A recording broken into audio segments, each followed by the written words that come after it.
Bom, eu também posso segmentar um slide numa apresentação LaTeX em múltiplas colunas, utilizando os ambientes columns e column, como eu vou mostrar a seguir. Então aqui, novamente, eu crio um novo slide, chamado de múltiplas colunas. Daí eu posso abrir aqui um ambiente columns dentro dele, e dentro desse ambiente eu posso abrir múltiplas colunas utilizando o ambiente column. Ele só recebe um argumento adicional, onde eu tenho que definir qual que é a largura da minha coluna. Então aqui, como eu vou criar duas colunas, vou falar que cada uma vai ocupar metade da largura. Então aí aqui eu posso definir um texto fictício e posso criar uma outra coluna aqui embaixo também com texto fictício. Se eu compilar, eu tenho aqui um slide segmentado em duas colunas. Poderia, por exemplo, em uma coluna colocar as tabelas. Então aqui eu coloco a tabela que eu defini no slide anterior. E na outra coluna eu poderia colocar a figura. Então eu venho aqui, coloco a figura.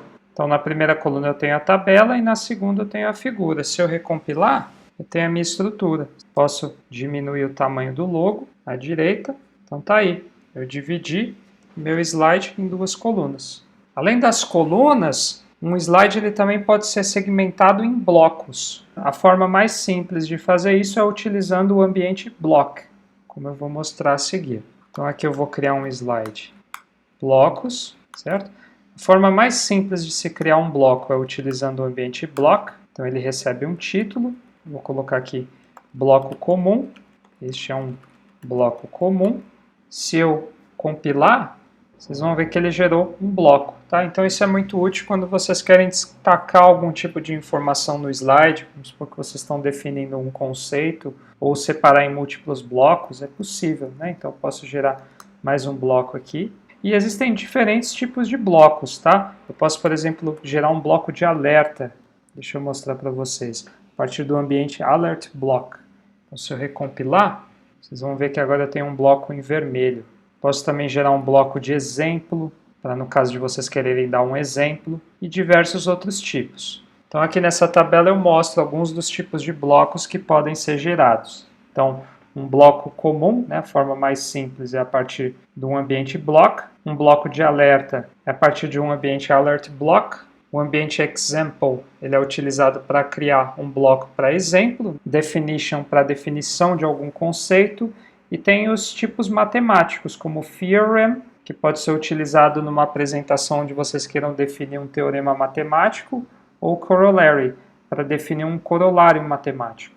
Bom, também é possível fazer alguns tipos de animações nos slides das apresentações LaTeX. Um deles é fazer a animação de listas. Então é possível definir pausas numa lista, né? Vamos supor uma parte do conteúdo, né? A primeira parte do conteúdo aparece num slide, e depois os outros itens de uma lista aparecem no outro slide. Isso pode ser feito através do marcador pause. Então eu vou demonstrar para vocês no Overleaf, mas eu não vou entrar mais em detalhes sobre as animações nas apresentações LaTeX.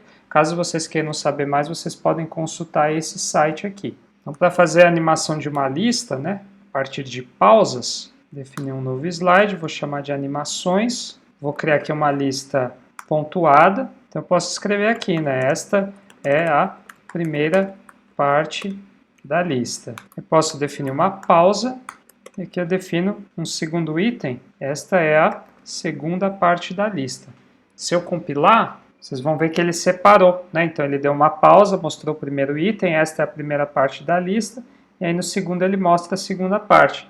Então essa é uma forma de vocês fazerem uma pausa no conteúdo de um mesmo slide. Eu ainda posso definir uma terceira pausa. Então posso vir aqui, colocar esta é a terceira parte da lista. Se eu recompilar, vocês vão ver que eu tenho a primeira parte, a segunda e a terceira. Então foram separados. Lembrando que essas pausas só funcionam em listas. Então vocês podem usar as listas pontuadas, a partir do ambiente item+, e as listas enumeradas a partir do ambiente enumerate. Bom, então aqui nós abordamos os conceitos principais para criar apresentações no LaTeX. Caso vocês queiram se aprofundar um pouco mais, eu aconselho esse curso do Overleaf, que está disponível nesse link aqui. Então, por essa terceira aula é isso.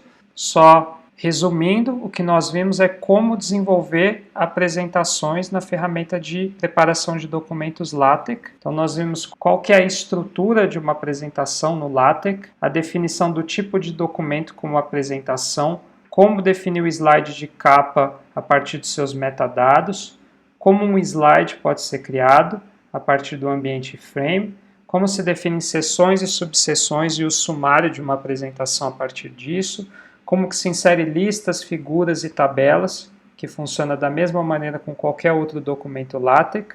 Nós vimos como segmentar um slide em múltiplas colunas, vimos também que é possível segmentar um slide em blocos e, por último, nós vimos um tipo de animação, que é de pausa numa lista. Então, uma boa semana a todos.